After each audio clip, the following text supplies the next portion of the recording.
Black power, y'all. It's time to get swifty.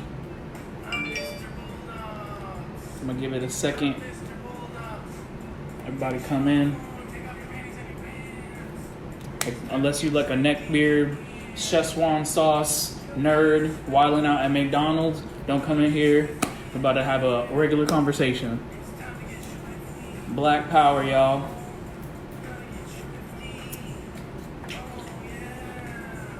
Black power, black power.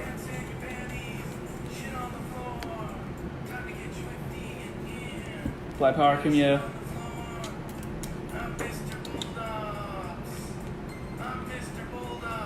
Black power, come here.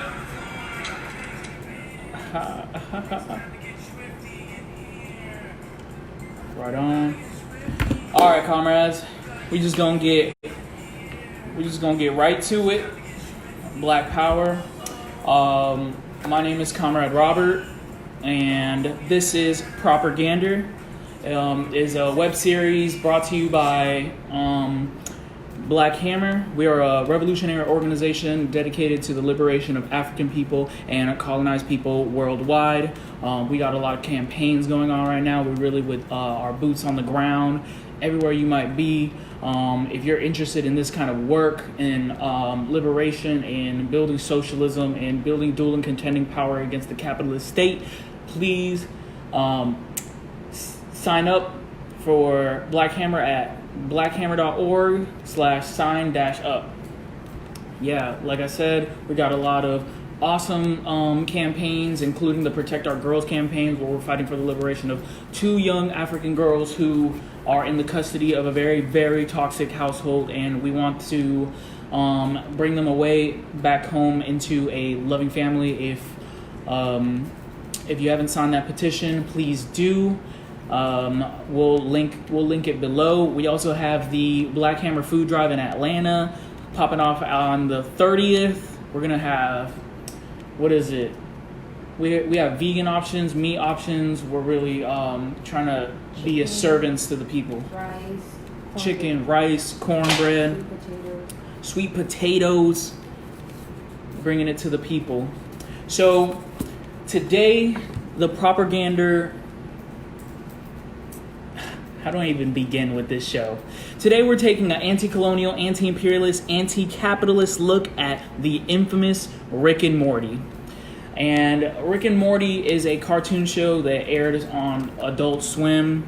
It's about like a small child and his grandfather. It has like a dynamic of like Back to the Future, where these characters, along with their families, sometimes go on ridiculous adventures in space, in other dimensions.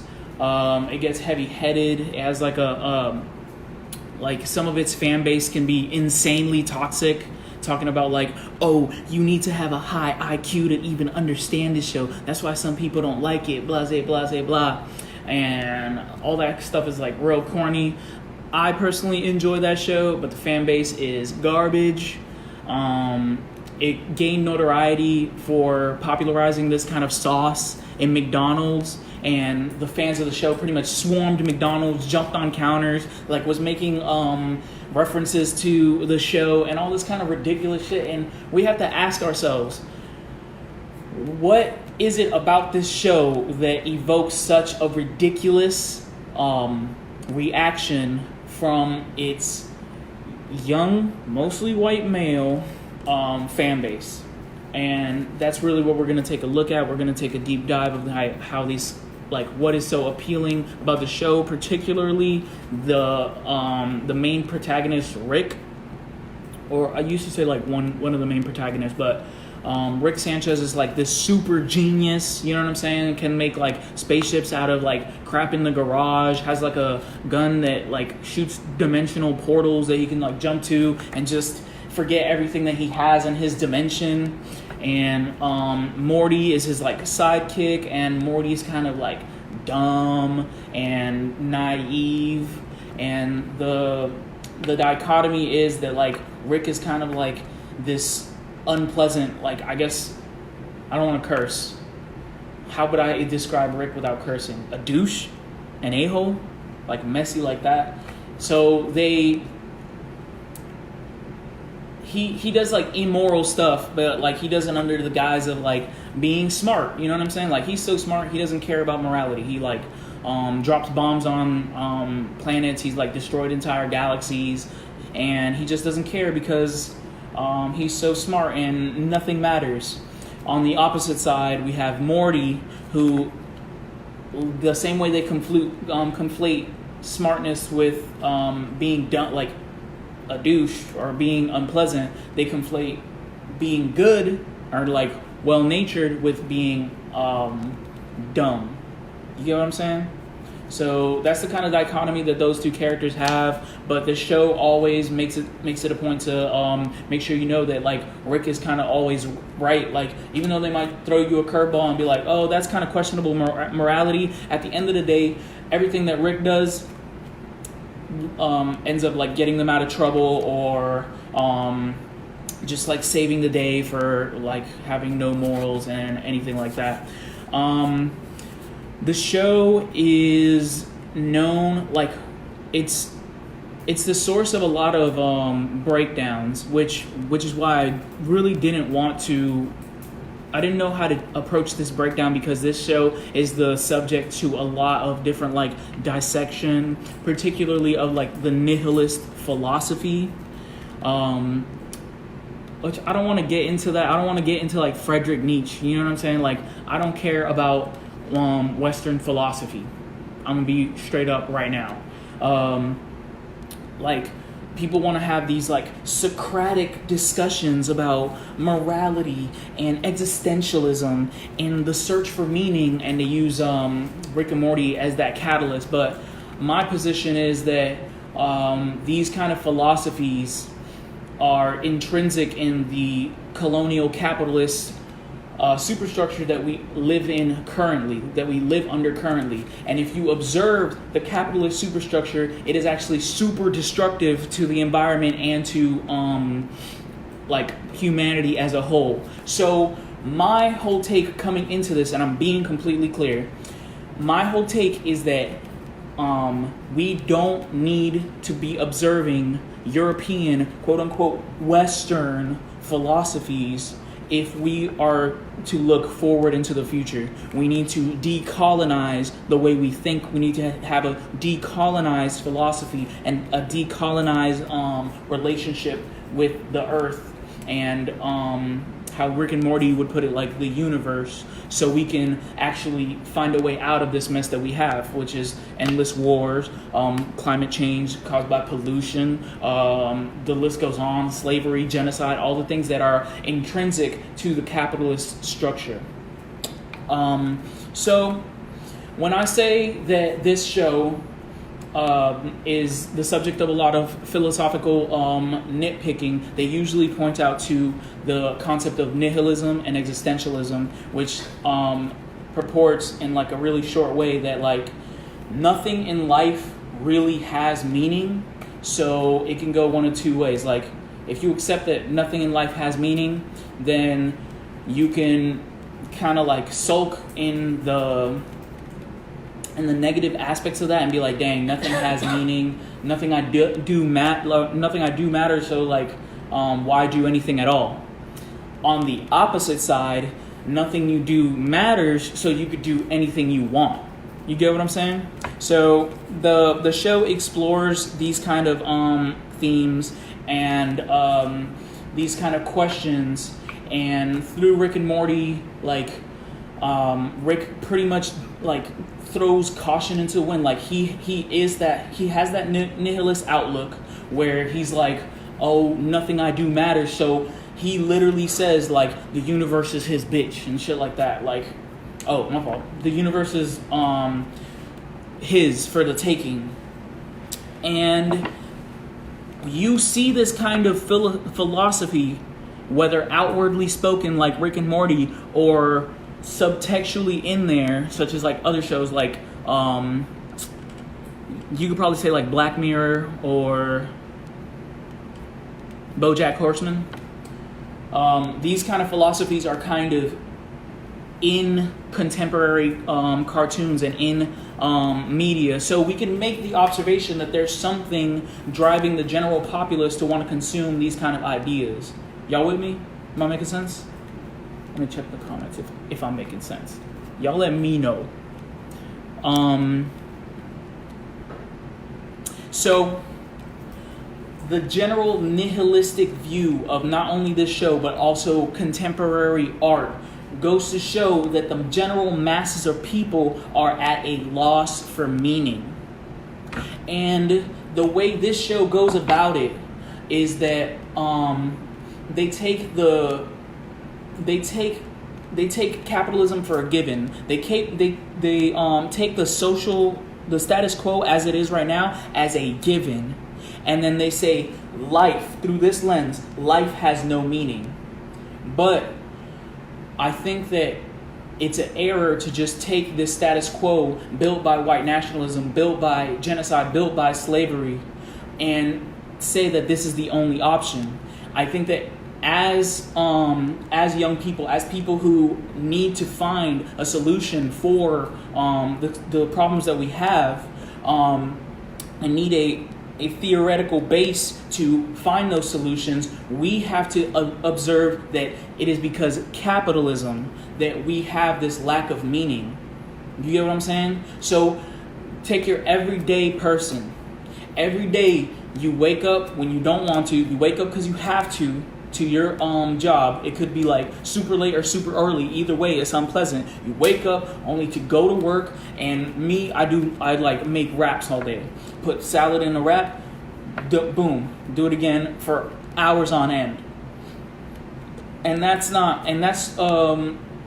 kind of relationship with our labor, that kind of capitalist structure is the general point that we are at right now as a society, right? So with that being our existence, it obviously follows that you would sit there just making wraps, or if you work at Subways making sandwiches all day to make somebody else rich. It would naturally come that you have to question the meaning of your life. You with me? So knowing all this, I would propose that the reason why people are lacking and searching for meaning is because capitalism, and to the extreme extent, colonialism, has stripped us of what it means to actually experience life as an individual, as a human, to experience life as a full human, not just a cog in the capitalist machine, not just, you know what I'm saying, not just like a server or selling tickets at the movie. It has stripped us of that ability. It has stripped us from understanding us as people, or as something of the land, of nature. Because humans, this societal structure is opposed to nature. It destroys nature. It overproduces to make some BS. You know what I'm saying? You know how much trees they have to chop down to make room for a meat factory, to make room for to make burgers for the whole first world. This whole structure is antagonistic to nature, and since we take a part in that, we have an antagonistic relationship with nature, and that's only as colonized subjects and under capitalism. That's not the natural state of humanity. And it can't be the case that humanity has always existed against nature. You feel me? But this is the kind of framework that this show works with. It condemns acts of rebellion. It condemns searching for meaning, and in replacement of searching for a gratifying path to life. You know what I'm saying? It's just like, yo, let's just go watch TV. Yo, let's go get these crystals and smoke space crystals that make us dance. Yo, let's do all this kind of crazy stuff. If you actually watch this TV show, you already know what they they propose a hedonistic kind of life. Which kind of shows it's kind of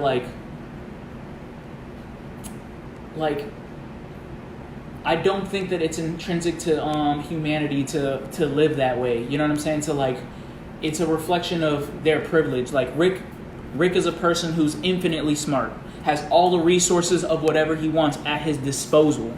You know what I'm saying? And that kind of position, that kind of access to all these resources is reflective of white people in their own European construct. You know what I'm saying? And Rick is depressed, and he doesn't care about anything, and he does drugs to escape his problems or whatever. I feel like that is a very apt metaphor for where white people are at as the oppressors of this world, where you have everything at your fingertips. You know what I'm saying? Everything that came at the cost of slavery and genocide, and now you're bored with it. Y'all want to do opiates. You know what I'm saying? Y'all want to have all these like technological advancements that only to support a hedonistic lifestyle or to destroy things in nature. So I would make that correlation that like Rick, to me, has the qualities of the privileged class, the white working class, or as my comrade puts it, the white whipping class that lives on the expense of the third world, which if you want to have the metaphor in the way that they dehumanize us as colonized people, like Rick, he pretty much destroys aliens. Like there's an episode where Rick is like whipping in his spaceship, right? And his battery dies. And he goes into his battery, and what he made is like a battery that has a universe in it that creates energy. And he has to go into the universe, and there's like a whole population of aliens there that their whole existence, they don't know it, but their whole existence is to power this dude's car battery, right? So that's really that symbolizes the relationship that colonizers have with the colonized. You know what I'm saying? We just an ends to the means for these people, so they can ride their spaceships and shit like that. You know what I mean? Like, I'm gonna say this real quick too. Like, I don't think that the commentators or the writers of this show are aware that they have this bias when they write. You know what I'm saying? It is something that they grew up with as white people, and the writers, I think it's like Justin Roiland and like Dan Harmon. Those are just two white men, so there's no way they know anything else besides the colonial mindset. There's no way you could tell me that, like, you know what I'm saying? Like, I guess what I'm saying is just like, I don't think that they're out there writing this shit. They're just like, oh, the aliens are like brown people and they deserve to get shot. No, it's just a reflection of where they're at mentally. That's all they know. All they know is that like dog eat dog mentality, which is a colonial mentality. That's where that comes from. Like originally indigenous people in the Americas, or African people in Africa, and Asian people in Asia. They definitely had systems based on the community surviving as a whole with values that what's the word I'm looking for? That promote unity as opposed to fighting against each other like capitalism does. So y'all let me know if y'all following me. Let me see. Spam them likes if you follow me. Spam. Yeah. Right on, comrades. Alright, so I'm going to read some comments real quick.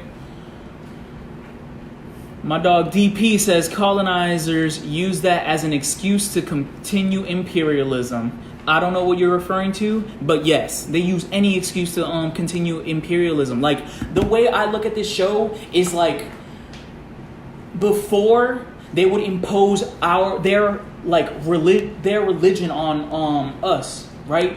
They would give us Christianity, and I'm not going against Christianity. If you believe that, you know what I'm saying? Do you? I would never take that away from you. But historically, they impose that on us. right? They're like, yo, this spiritualism, y'all not spiritually mature enough, or you're not pure enough, this way, that way. And now all that doesn't work anymore. Now they're like, oh, these people are like lesser beings biologically or like mentally, in terms of like their culture. So now like Rick just because he's smart, you know what I'm saying, he could destroy planets. Like, and the show shows it like it's nothing. Like, he just destroys whole galaxies like it's nothing.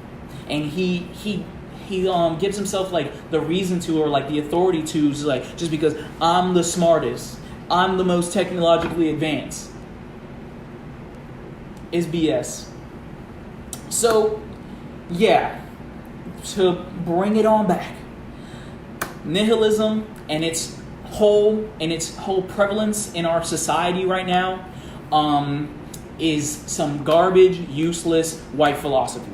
Because at the end of the day, if you look at the world that way, where it's just like, oh man, everything's meaningless, bro, the whole planet is on fire, it's all meaningless, indigenous people kept in the cages right now, meaningless, African people in America being shot by cops, man, that ain't got no meaning. All I'm worried about is watching TV and doing drugs. That's where the mentality is at, and that's absolute uselessness. Like, it really irks me when like, this is a personal thing. This don't even got nothing to do with Rick and Morty. It irks me when people talk about Western philosophers or like Greek philosophers, and it's just because that's like the basic mentality or basic theoretical framework for colonialism and imperialism. I don't want to hear it. I'd rather like see what my ancestors thought. Like, how did y'all think of the world? But as a colonized person, since white people destroyed all my shit, I don't have that readily available. Everywhere I turn, it's like some Greek philosophers and all that stuff. But where are our philosophers? Because we need them right now. Because indigenous people and African people lived with the land. They are of the land. Not again like white people, where they left their land and took everybody else's land. Moving on.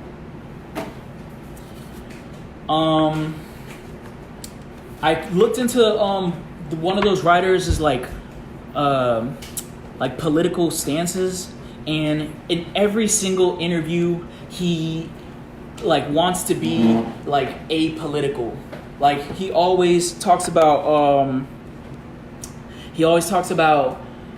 how he doesn't want to bring politics into Rick and Morty or into his life, or he tries to stay away from it. But anybody who's politically conscious or like has the inclinations knows that like the politics of something is the bedrock of something. Like, you can't extract any piece of art, any piece of media, anything from the political context, from the historical context. So if you don't understand the historical context of what is happening, if you don't understand the political context of what is happening, then you really don't understand that art or that medium. Y'all feel me? So, obviously, this writer is completely inept and not politically sound. Because even in this recent episode, it was like Rick had like came up with to like a clone version of his grandson, and the clone version was a Nazi. He was dressed in Nazi garb. He had like Nazi paraphernalia on his wall and stuff like that. And Rick was just like, "Oh, you freaking socialist." That just goes to show like how politically like not there he is. So this kind of ignorance like mirrored with the fact that like they go and do like stand-up comedy disavowing Nazis, disavowing what they understand to be white nationalism, and at the same time this dude Justin Roiland is caught like resharing Breitbart articles talking about how like identity politics is stupid, and like far right-wing talking points are being shared. He's doing shows with PewDiePie, who is like an unabashed white nationalist. Like, the only people who don't think PewDiePie is a white nationalist are other white nationalists. So we have to be careful. We have to be politically astute, and that's why we're doing what we do. We have the Revolutionary Book Club. We have shows like Proper-gander. We got Oh My Ghazi. So we as a people can see through this BS. So I think I touched upon it a little bit in my in a little bit like earlier or my previous rant or whatever. But this show, and shouts out to what's his YouTuber name? I think like Renegade Cut, because they helped me understand this for sure. This show makes it seem like because you're intelligent, then you can be like completely mean and like an a-hole and even violent. You know what I'm saying? It makes people think that like because they're intelligent, they could just do what they want. Like if you heard people be like, I'm not being mean, I'm just being real. You know what I'm saying? Like, it's that kind of mentality, and it's like reflective of a lot of talking points on like the right-wing side of white nationalism, like motherfuckers like Ben Shapiro or Ann Coulter, or that dude with the mug who goes to like colleges and like he's like, oh, debate me about some stuff. Like people like that have this mentality that their movement is based on pure logic and intellect, and that's why like they can like be transphobic or be racist or be ableist and be like wildly problematic, you know what I'm saying? And then just be like, I'm just being real, I'm just a smart guy. You just don't get it. You're not smart enough to understand that this is how the way it is. When in reality, the thing that they're saying, the ableism, the transphobia, all this kind of like right-wing white nationalist talking points are like literally debunked by actual scientists, like by actual people who do the research and stuff like that. Like that completely negates their whole called factual argument. Facts don't care about your feelings. So I think Justin Roiland's one of those dudes. He probably watches like whatever Ben Shapiro show or things of that nature. But yeah, what y'all think about that? I'm gonna go back to some comments. Let's get it.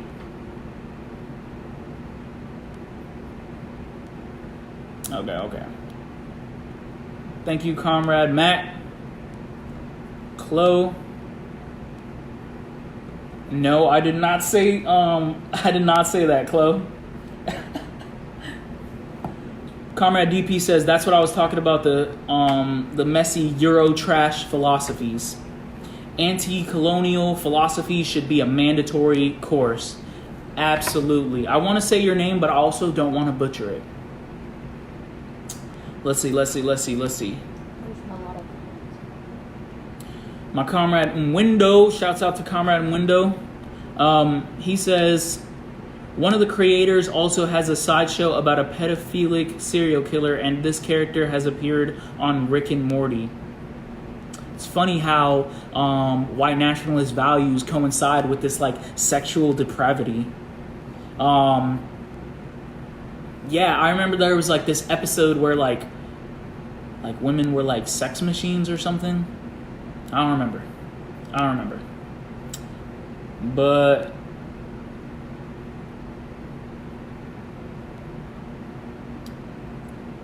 my comrade right here, Lopez, says that I missed the point that he called the other Rick a socialist, so Nazi Morty would shoot him. If that's true, I completely missed that, but I don't think that was true. But we can rewatch. I can rewatch it. I like this show. It's entertaining. I watch it like for the F, just for fun. But these white nationalist narratives must be combated. All right, back to that comment section. Renegade Cuts videos on the show is good. Yeah, because he talks about them. Even though Rick is an asshole, he's smart, always saves the day, and his cruelty is excused. Exactly. Alex says, under colonialism, knowledge is just another material commodity. So the more of it you have, the less of it someone else has, the more advantage you have. Period. Kazuya says, he's just another Alex Jones, comrade. Shake my head. Settler colonialism, imperialism system must go. Must go, absolutely. And, you know, it starts with things like this. Like, we have to be politically sound. Black Hammer, we put the boots on the ground. So if you want to be politically sound, come watch us. But if you want to be active, join the revolution. Join Black Hammer. Ask him if he wants to come to the meeting tomorrow. You ask him. Okay. Wow. So I want to go into some. Let's see. Yeah, I want to go into some episodes that kind of delve into I don't know, some real goofy stuff coming from this kind of perspective. It's all laughable at a certain degree because it's so like blatantly wrong. But man, there's so many episodes. I think we're on like what, season 4? Season 4 just came out. And each episode there's a lot of messages to pick apart. That's probably why people make these videos like that, because there's a lot being said. But we address the borderline consistent theme in each episode. But I wanted to talk about a couple episodes that stood out to me in terms of being particularly political. You dig? So, I don't know if y'all remember this episode, The Citadel of Ricks, I think it was called.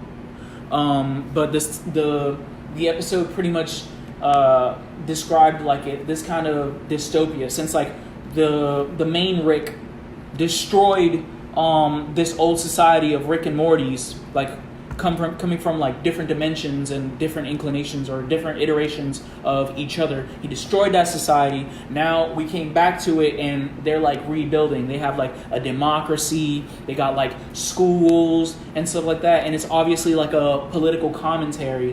One episode that episode follows like a cop and talks about like police brutality, like Morty on Morty crime. You feel me? And as well as talks about like alienation of labor, where like a bunch of Ricks are in this assembly line making wafers. And obviously there's also like an election going on with evil Morty, who is just a young Morty, but like the epitome of evil, and he's obviously running for president, right? So with these kinds of themes, obviously they have a political understanding of people's gripes with society or the political context of what all is going on, but they really fail to hit the nail on the head.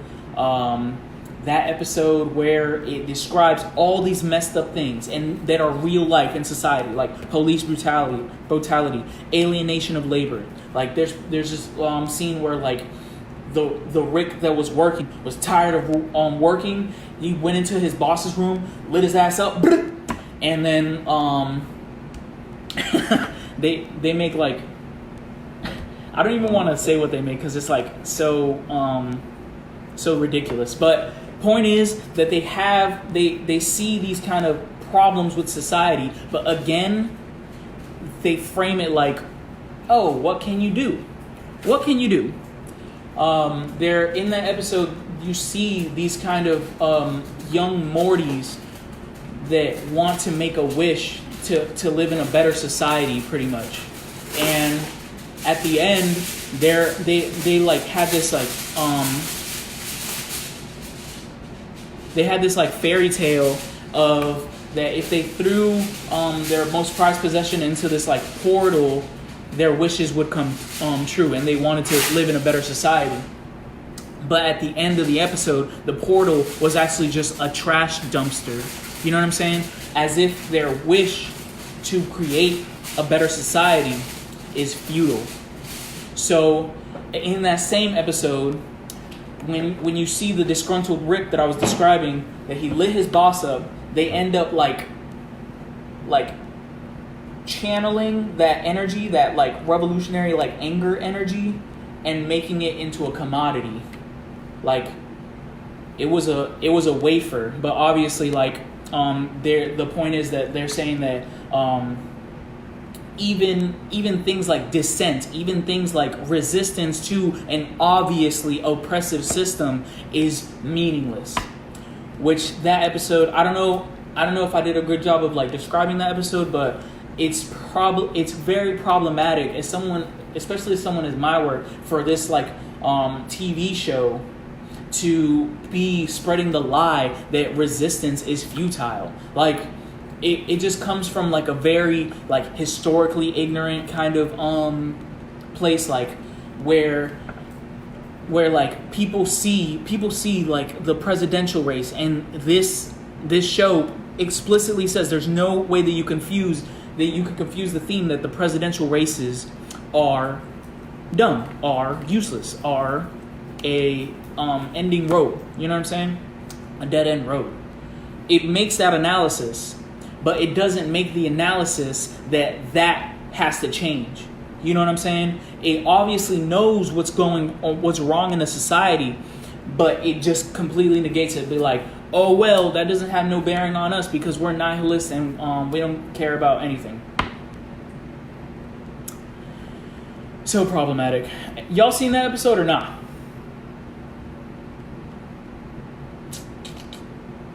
Someone said that I thought the Sidney Dale episode was really good and how they felt like Rick and Morty came together and created socialist society.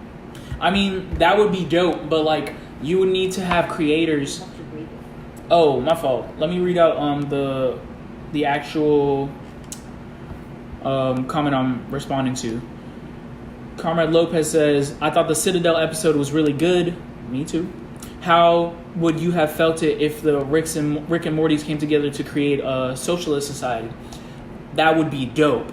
But you have to understand that we would have to make that show as socialist. Like Dan Harmon and what's his name don't have the political aptitude to accurately portray a socialist society. As a matter of fact, I've read a lot of reviews of the Citadel episode, which, again, that's like a deep episode, so it was fun to watch.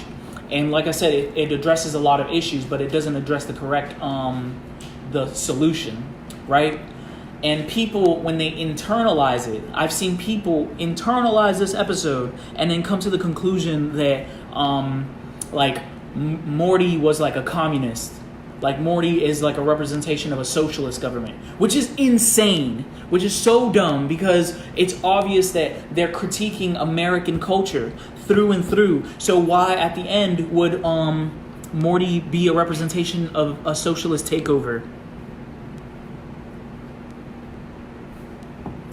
So yeah, Chloe says they just try to and get in front of the movement so they can control the narrative. The plan is to keep you asleep. 100%, sis. 100%. I unite with that. Let's see. Thank you, Sid.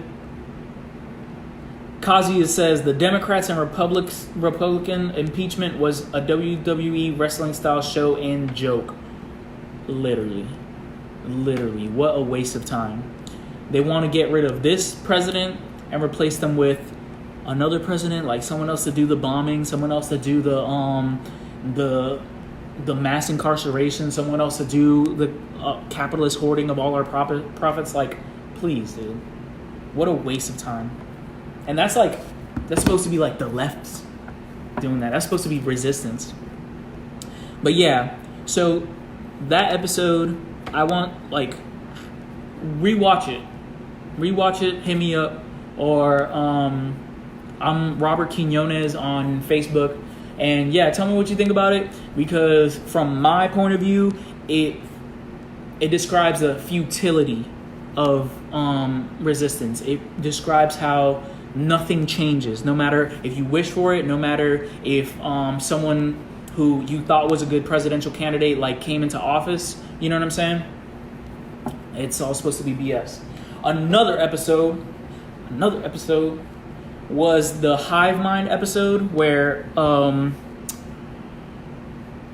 like Rick has an ex-girlfriend who is a hive mind, and if y'all not like science geeks like me, a hive mind is like a being that takes control of other beings. So like the other beings are just one brain.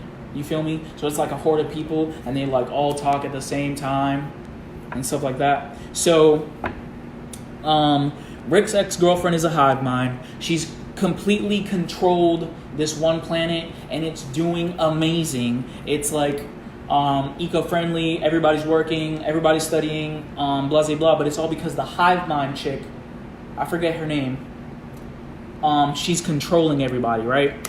So Rick's messing around with his ex-girl, and Morty and his sister, Summer, are like, yo, this is a trip, like, it's messed up that these people ain't got no freedom or no kind of like liberty to, or self-autonomy to make their own decisions and blah, blah, blah, blah, blah. So eventually, with Rick messing around with his ex-girlfriend and Morty and Summer like going about their episode, like some of the people get out of the hive mind. Like the hive mind doesn't have control of some of the people. And immediately when she doesn't have control, this one dude like comes into being. He's just like, yo, I'm like a social engineer. Yo, I'm a father of like two sons. I'm also a part of this world's master race of round nipple people. And then like another dude comes too, like he's like free from the hive mind, and he's just like, yo, I'm a father too. But I'm also not with that round nipple bullshit. I'm pointy nipple. Shit like that. And that incites a race war on the planet. Obviously, the show is ridiculous. It's funny, but like the idea that when people have their own autonomy, that they automatically go into a race war, or automatically like they start talking about how they were doing drugs and they were sex workers, which they were shaming sex workers in that episode too, which is dumb.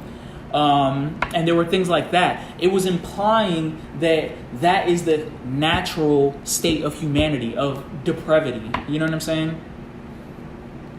But I'm gonna say that right now. I'm not saying sex work is depravity. All I'm saying is that our natural inclination as humans is not to be like pedophiles and to be drug addicts and to have this concept of race and that we're all trying to murder each other. Like naturally we have a bond.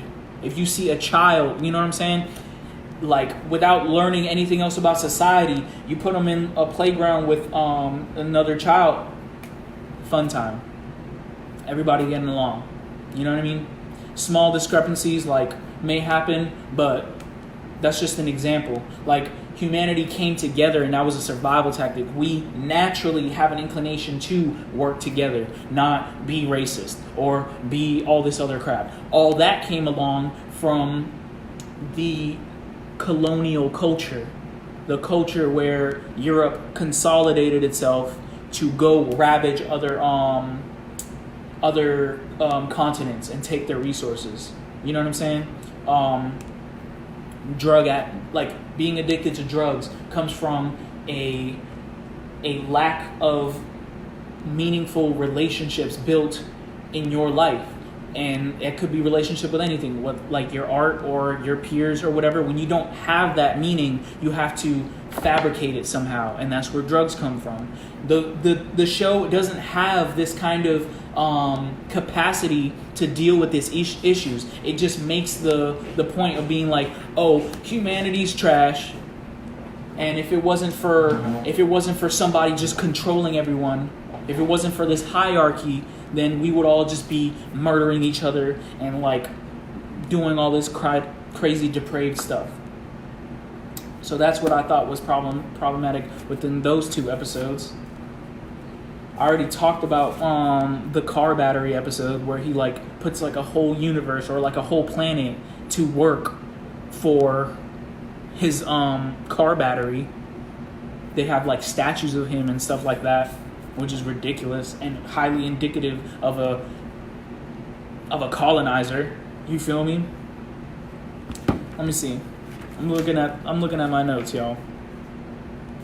Another thing that I remember that just goes to show like how politically these people can't come up with like accurate portrayals of humanity or political social structures in order to be satirical of them. There's this character where his dilemma was that he was like a clone. He was like a spliced version of Adolf Hitler and what's his name? Abraham Lincoln. So this character was like a fusion of both of them, and his name was Aberdolf Linkler, and he was like conflicted because he was supposed to be like the ultimate evil and the ultimate good, and he was living a life of pain because he was like conflicted like that. And immediately when I saw that, I'm just like, that doesn't even make sense, bro. Abraham Lincoln is a settler. He did not free the slaves in the Civil War. Like it was like an economic consideration for him to do what he did because he was losing. He needed slaves. He needed free people or quote unquote free to like fight his army. He couldn't have the South expanding into the West with their economy because it would mess up with the economy that he was planning in the North. It wasn't a consideration of humanity. It wasn't a consideration of being altruistic is the word, like being a good person. He's just like, damn, man, we had slaves, we gotta let them go. That's wrong. No, that's how they tell it in schools though. But no, Abraham Lincoln is a settler, bro. Warmongering white devil, just like Hitler. Maybe like in varying degrees, but like I wouldn't even really know. Yeah, I said it. So one quote that Rick has that I think encompasses the settler mentality is he says, when you know nothing matters, the universe is yours. It's like that capitalist, like it started colonial, gave birth to capitalism. It can only conceive of the universe as something to be possessed. It doesn't understand itself as part of the universe or part of the land. Which we need a philosophy which I know would be entrenched in African roots or indigenous roots. You know what I'm saying? It cannot come from the settler lexicon. It can't come from the settler frame of thinking. There's no way. There's no way that you could come to that conclusion. Like, if you know nothing matters, you could do anything you want. Like, that don't make no sense. But that's all that I got, comrades. I'm finna read these comments. You know what I'm saying? Chloe says, is that mindset even human? I don't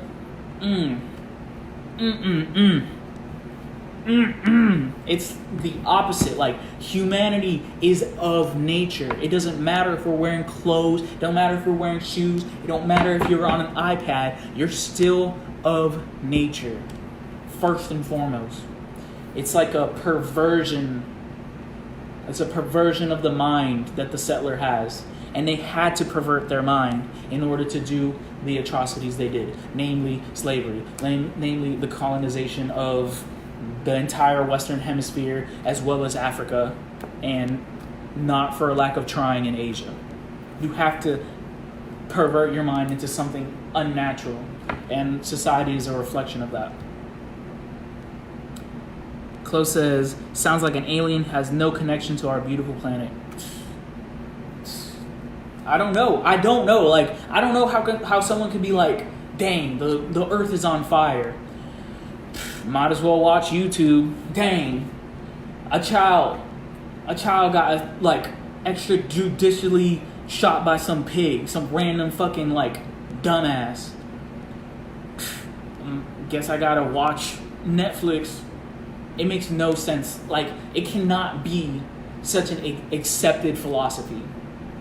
And the fact that it's so wildly popular is highly problematic.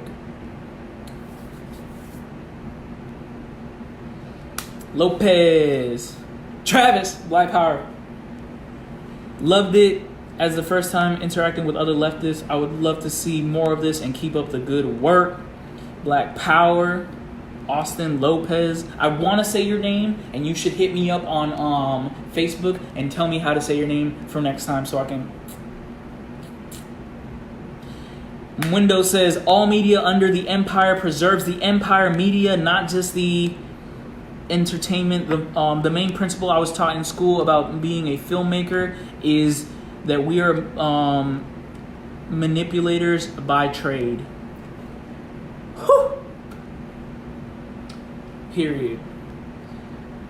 You need to be a filmmaker for Black Hammer. That's all I know. But nah, that's awesome that you're doing film. Let me see if there's something else I can address. All right, y'all. So if that's all, feel free to hit up these comments. I'm gonna be in the comments later, chit chat, and I am that type of dude to like reply to comments, get into the discourse, you feel me? But in terms of the video, I think I gave you all I can give you. So Black Power, I'm gonna tell you right now though. What's that movie coming out? Queen and Slim. Queen and Slim. Proper-gander next week. Let's get it. Another reminder of forging the hammer to all Black Hammer members. Oh, any Black Hammer member that is watching me right now, remember that we have a mass meeting tomorrow morning of Forging the Hammer where we're building our cadre. Y'all better be there. And if they're not Black Hammer, they should join. You want to... Okay, Gigi says that if y'all not Black Hammer, y'all should join. But not colonizers. And on that note, Black Power.